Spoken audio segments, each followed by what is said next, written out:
Thank you for tuning into the Island Treasures podcast.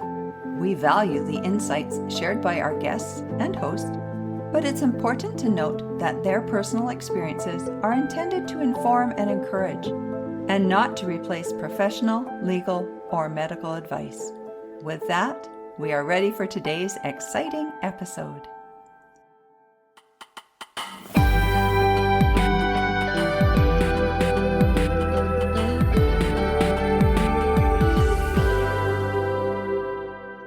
Hello and welcome to Island Treasures podcast. We're entering a new season with a new direction. For years, we've walked alongside caregivers in the midst of their caregiving journey, offering resources, support, encouragement, and community. Now, as we shift our focus, we'll be exploring what comes after caregiving. I'm your host, Alison Van Schie, inviting you into conversations with former caregivers. Each episode features honest reflections on what comes next, stories of resilience, renewal, and rediscovery. And since the podcast comes to you from Vancouver Island in Canada, you'll hear the occasional episode that explores a different kind of treasure, local places and experiences that make the island itself something special. Whether you're navigating life after caregiving or simply curious about the treasures held within Vancouver Island, I'm glad you're here. Let's explore new treasures together.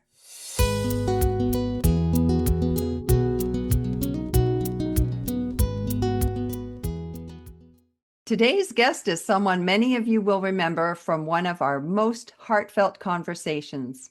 In 2024, she joined us for the episode called Expressions of Love Through Caregiving, where she opened a window into the emotional, intimate, and deeply human experience of supporting her mom through health concerns and dementia. Her reflections resonated widely and stayed with so many listeners. Since then, her life has shifted in meaningful ways. She's no longer immersed in the full intensity of day-to-day caregiving. And like countless people who transition out of that role, she's navigating the complex terrain of what comes after. The identity shifts, the quiet recalibrations, the unexpected emotions, and the rediscovery of herself. This chapter is seldom talked about, yet it impacts so many, and that's why we're talking about it here today. So please join me now as I welcome Grace Block back to the podcast. Welcome, Grace. Hi, Allison. Good to be back. Oh, it's so good to have you here. Hard to believe that much time has gone by. I know. So we have to start with your mom passed away, and I'm really sorry. Thank you, Allison. Yeah. Almost 95, though. Yeah. She was an amazing woman.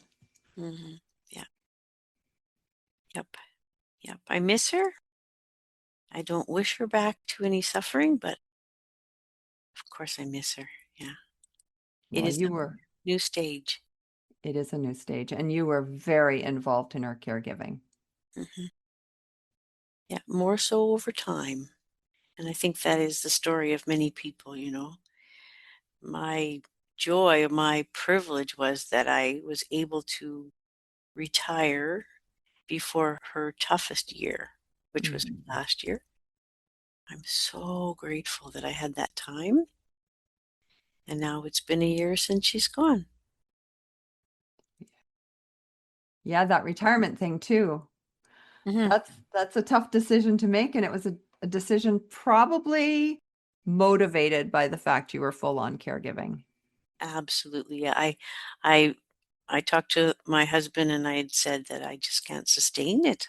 I can't sustain that level of involvement. And I mean, she was right up there. And so I was 62, I think. No, 64. I was 64. And instead of waiting till I was 65, I thought, why would I wait? I've got stuff to do. And over that year, it became more and more of a full-time commitment to her. Yeah. and needed. She needed you. Yeah. Hmm. And it wasn't like it gradually changed. And my daughter Emily was very involved, as was my husband. But mine was the daily, phone calls. She won't take her meds. She won't let anybody else give her a shower. Um, she's confused, or she isn't really grounded. Can you come? And I was 10-minute drive away. Yeah. So I was there sometimes 3 times a day toward the end. And I still was able to have her out and take her on, out to the greenhouse and have a cup of tea, or have her over to our house and set her up on the deck with her feet in a in a lounger, stick her little sweet little feet sticking up in the air and get a little bit of sun, and petting my big dog. And um, oh, I have no regrets. I have precious, precious memories. And actually, lately, I've been sending a picture of mom to my brothers on a little thread that we have going. Uh, every day I've been sending them another picture of mom. From most of them were from that last year, really. Yeah. And it's kind of a way to keep her memory alive. So, yeah. Well, one of my favorite pictures that you shared with me is I think you and your mom are sitting on a bench. Her walker is in front of her, and the picture's taken from the back. And it's so lovely. It felt mindful. It felt like you and your mom are just together enjoying the moment. Yeah. It was her bench. We called it her bench because there's a little park close to where she lived in the care facility. And there was a Dairy Queen like 2 minutes away. So our little thing when we didn't know what else to do was I'd go and get her and bring her down and pop her in the car, put her wheelchair in the back. And um, we'd go get an ice cream and sit on this bench, and just because it was right by a dog park and right around a little pond. So then she could watch the ducks and the birds, and she could watch people coming and going with their dogs. And she didn't have much inhibition at all toward the end. So she would ask everybody, questions about their dogs and if she could pet them. And towards the end, we would just sit in the car because it was too hard to get out of the car. So Oh, we'd eat ice cream and watch the dogs go by. And mom would make sometimes inappropriate comments about the people that walked by, and we'd have a little giggle. And the other day, I was there with my new pup because there's a little dog park there, and it was the first time I'd been back actually since I had been with mom. And it really kind of hit me. And we walked by mom's bench, mm.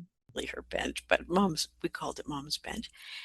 And I thought, wow, am I ever glad that we did the things that we did, so that I have those heart memories. Heart memories. Yeah, yeah. Well, that's beautiful. Mhm. So you got a new puppy in your life after caregiving. Mhm. Little Oliver, 6-month-old little terror. Oh, he gives me so much joy. Yeah, that has been a big part of this last little bit. Having something, again, when you put your whole, I mean, not my whole life, of course, I had other things going on. I was still working casual and involved with my daughter and her family and my husband and friends and stuff. But it does get to feel like most of your energy is going towards that person that needs you so much. But Yeah, so Ollie brings you joy. mm, I can love him and teach him and nurture him and laugh every day. That's good. It's very good. Yeah, it's very Laughter good. every day. Before I even get out of bed in the morning, I'm giggling because he's learning to vocalize from his little crate in our bedroom. And you'll hear the funny little sounds coming out of the corner of the room, and it's like he just wants somebody to love him, let him out, and love him up. And yeah, yeah, it's good. So that's one thing you've done since your mom passed away. Mhm. How was the transition um, from when you were no longer caregiving? How did you navigate through your grief? Initially, I think I was almost kind of numb because, there's so many things to do right away, and I'm the only kid that lives here. My brothers are all in Alberta. And so, getting ready for her celebration service and, helping to get some pictures together for a slideshow and arrange, music and arrange food. And I put a lot of my heart into and my energy into having that service be really about her. Right. So we took all kinds of her paintings and we hauled them all over to the church and put them up on all the walls. And she used to always take care of the seniors. Um she would help the seniors. At almost 95, she would help the seniors. She didn't really think of herself as a senior, but she would do all of the table settings and make all the tables really pretty. So I tried to do the tables in the fellowship hall, kind of like Mom would have, and um, just have it be about her. And initially, I don't think they really understood how important that service was. I think they thought, she's old. Um, how many people even know her anymore? But the church was packed, Mm. right? And I mean, especially when somebody is involved in children's lives, like some of those children are grandparents now, Yeah. right? And so, especially one of the communities near Saskatoon, like half of the people that came were from that community where mom and dad lived for about 7 years, many years ago. But they remembered mom as being in charge of kids, men, and teenage stuff, you know, and lots of people came that mom, loved up their kids and taught them. Yeah. Well, she impacted a lot of lives. Yeah, she did, didn't she? Yeah. Yeah, she did. Still teaching Sunday school until 86. Like, Yeah. who does that, right? Well, your mom. Yeah, yeah, yeah, yeah. My mom did. But so initially, my focus was celebrating her life in a way that really was about her. And in lots of ways, it was very meaningful to do that, right? And to gather people around. Yeah. So that took a lot of time. And then, of course, being the only one that lives here, and people were at our place after, and um, a lot of responsibilities around, the burial and um, gathering afterwards. And so that took a lot of time. And then, kind of getting all of her stuff organized Mhm. and her room cleaned out um, and the executor stuff, all of the legal stuff. It probably took about 6 months before I felt like that was kind of handled. So it's kind of a blessing in a way that you're busy with so many things. Gives your heart a little bit of time to catch up with the big change. Because mom, I spent a lot of time with her. And all of a sudden it was like, well, I should go see mom. Oh, yeah, she's in heaven. I can't. Yeah. Yeah. Or Christmas time, I got to ask mom about how you do this, blah, blah, blah, with the Mm. turkey. Oh, right, I can't. Yeah. It's funny how those things kind of sneak up on you. It's like a thousand little things that you shared with that person. The thing that's lovely is that, especially Emily and my husband, like they knew mom so well that there always was somebody around that I could say, I could, show them a picture, or I could text Emily a little thing that we did together that, remember when we did this, remember when we did that. And I started sending pictures to my brothers and stuff too. And every once in a while, I kind of go back to that, sending pictures, and they'll send me pictures too, right? And then we started a thread. Um, and for quite a while, we had kind of group calls, and it was really important. Family's really complicated, but really important when you lose somebody. Yeah, because each one of you is impacted by her passing. Yeah, So it yeah. sounds like you were really busy and busyness kept you from feeling. And then all of a sudden, after the busyness kind of diminished, Hmm. that's when the feeling started. Yeah, a bit of a, there was something missing, Yeah.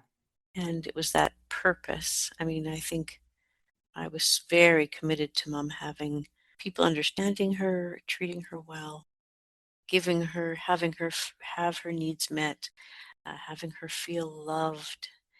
And, the funny things, some of the little things that I missed were things like when mom was near the end and we would sit off and just sit quietly and we'd hold each other's hand. We'd just sit, not even talk.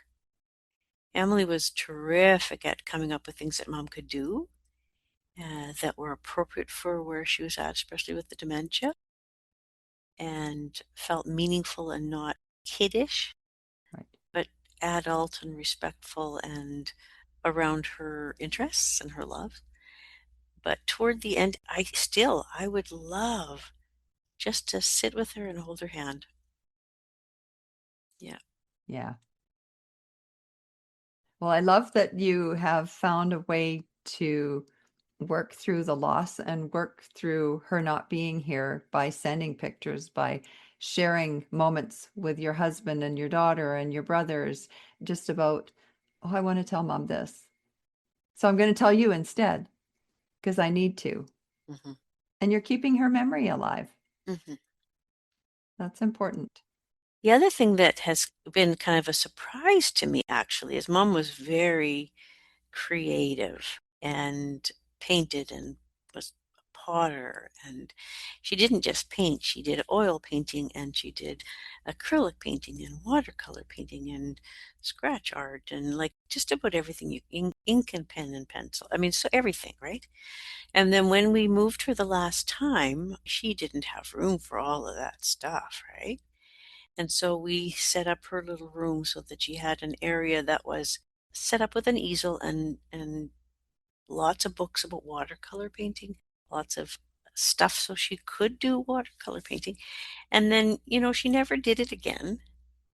That last 4 5 years, she didn't. She would have an unfinished painting up on the easel, and she would have all of her stuff. And she'd say, I think maybe next month I'll get back to that. Mm.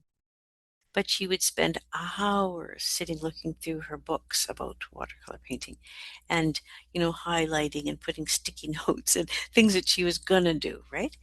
And then when she passed, I brought all of her watercolor painting stuff home. I never ever did any of that kind of stuff. And mom did that more solitary. It wasn't something that was a social thing. And she was a very meticulous kind of an artist, so she would find things that were very, very, would take months to make. And I always say about her and Emily, they look at a project and they say to themselves, I wonder how I could make that more difficult. And I'm like, I wonder if I could do that in an hour. Mm.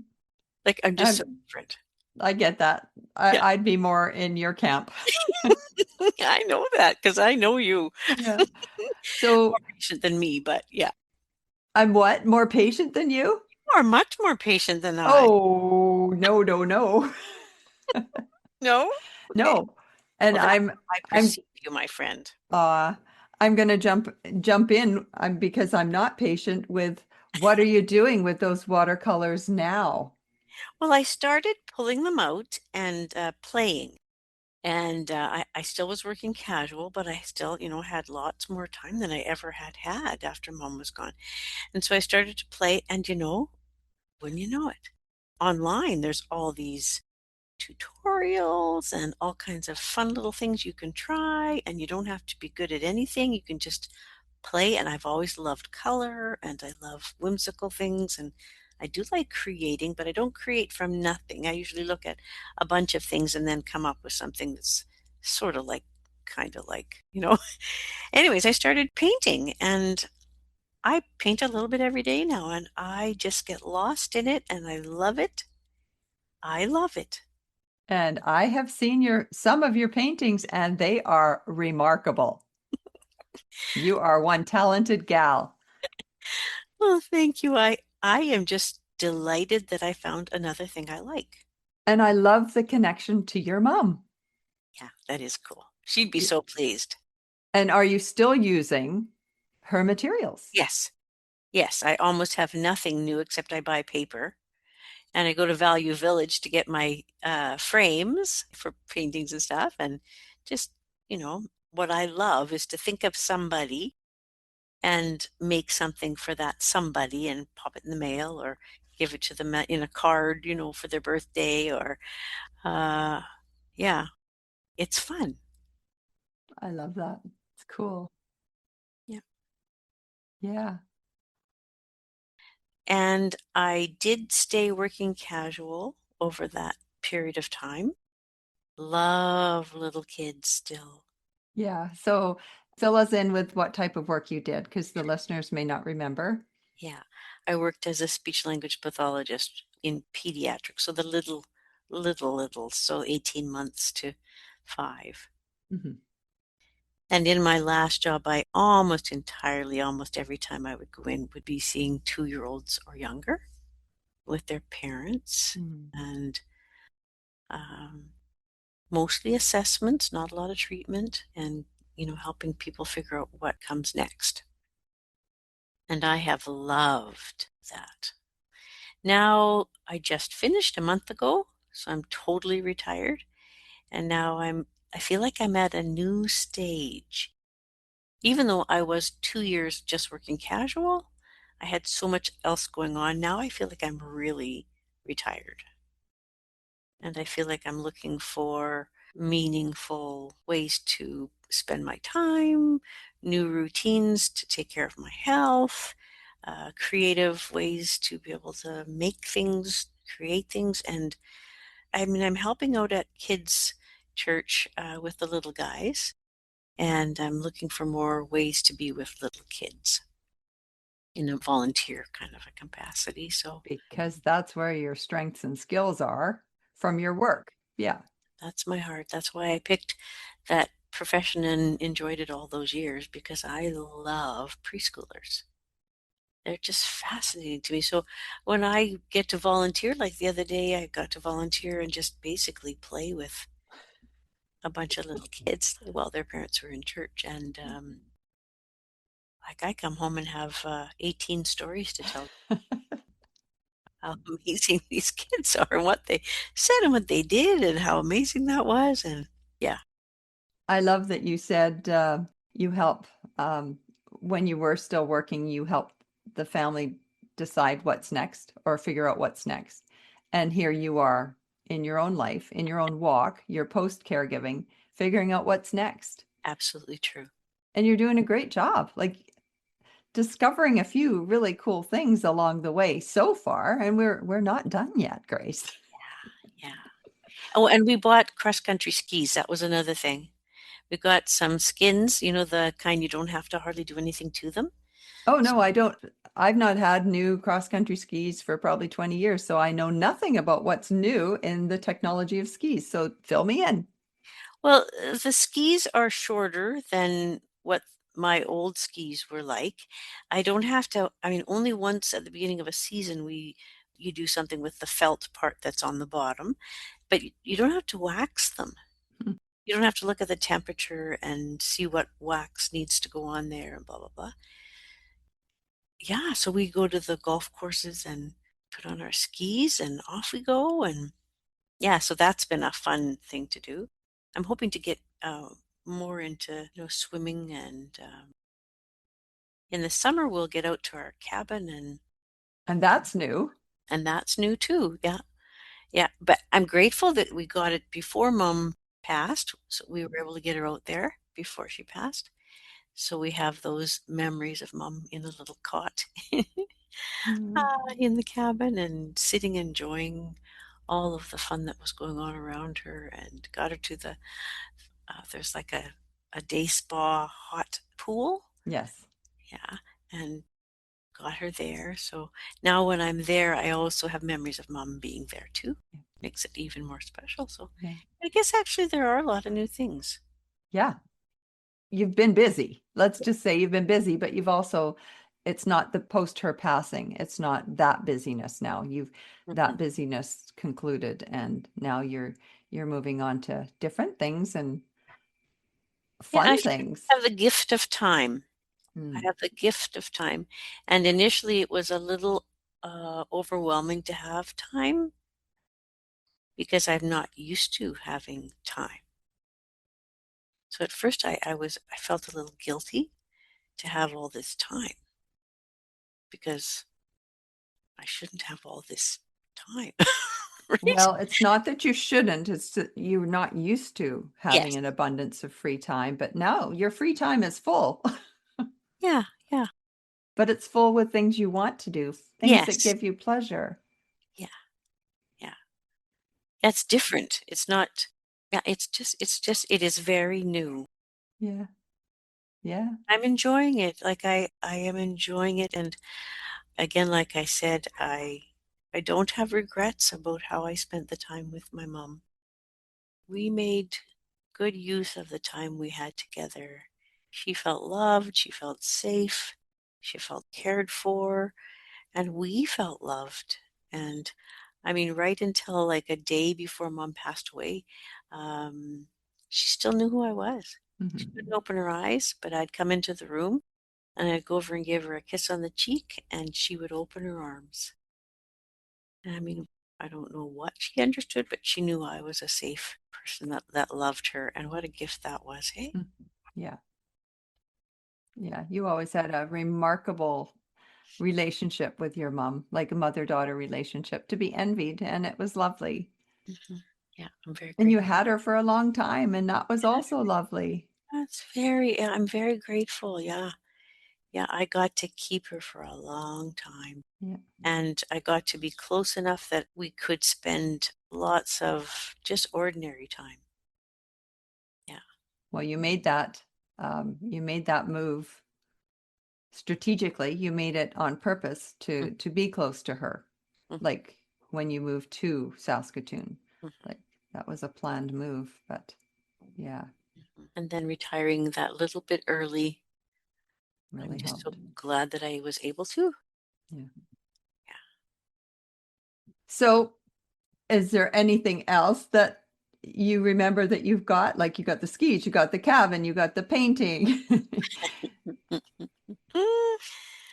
Because if there is, oh, you got the puppy. Um, if there isn't, what suggestions can you offer to caregivers who are nearing that transitional point in their own role? I think things tend to get busier and busier nearer the end of a loved one's life. And I'm not sure you can really think that far ahead when you're in the middle of it. But if you are able to even just tell yourself, um, this is not forever. I'm going to just love this person. I'm going to be patient. I'm going to do what I can because it is not forever. That can also help you to get through that hard end because it's never easy. The end is never easy, right? Saying goodbye to somebody that you love that much or seeing them little by little, kind of, you sort of lose them by inches. But then when you're done that part, that stage, if you can be kind to yourself, give yourself time, talk kindly to yourself. Um, Remind yourself that you did all that you could, and now it's good to be able to have time for you. I mean, time for other priorities that you didn't have time for before. I felt like when mom had passed, all of a sudden I needed to get to the dentist. I needed to get uh, colonoscopy. I needed to go to make sure I got my mammogram. I needed to do all these things that I didn't have time for before because I was taking mom to her eye appointments and taking mom to the dentist. And going to specialist appointments. And it's very, very easy to forget about your own health. And my advice to people is, try your best to take care of you. If you don't take care of you, you don't have much, in reserve to care for your loved one. And what if something happens to you? Like, I can remember my mom saying to me, she would worry about me. And I think that's just the mother, right? But, she'd say, I don't want you to get too tired. How are you doing? I don't want you to get sick. And some of that is, of course, that vulnerability that I'm sure you feel as you get older and have more needs. But uh, that self care piece, and for those that are in it, even though it's hard, it's a good reminder, having things that build you up, fill your cup. But the medical appointments for yourself, like that sounds like you were bombarded with, I've got to get Mm, my annual physical, I've got to get my eye appointment, I've got to get my dentist. I've neglected my teeth. I've neglected everything. It sounds like that filled a lot of that time right after your yeah, mom passed away it was as a well. big catch up time. So the catch up phase. Catch up phase, even for catching up with girlfriends that I hadn't spent time with, you know. No, that's very good to share. So thanks for sharing that, Grace. Welcome. Did you ever struggle with the identity piece? Like you're not mom's caregiver anymore. Did you struggle with that, Grace? I think continuing to work casual really helped me with that part of that transition because I still had purpose. I still had ways of caring for others. And I an identity. Yeah, and identity. I still was a speech pathologist. I still was a volunteer. I still was. Um, my daughter has chronic illness and is like a lovely human. And so being able to know that I had a little more time and energy to support her journey was also good too. It was helpful.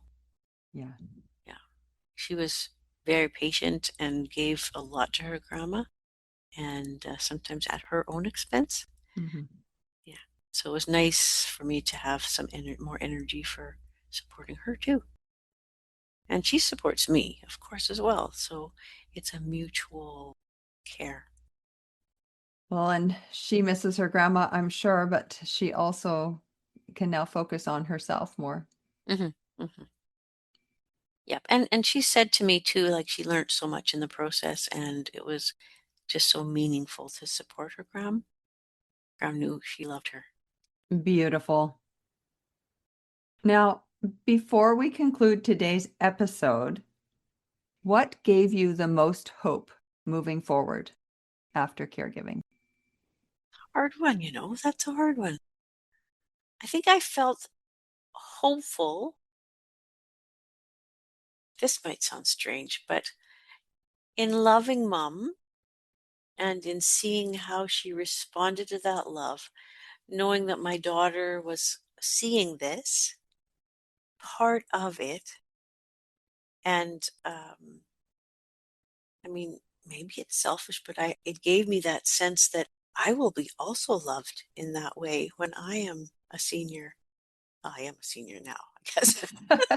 When I'm an old senior and passing, you know, I felt like, okay, I was able to show my kids this is how you love somebody who is losing capacity.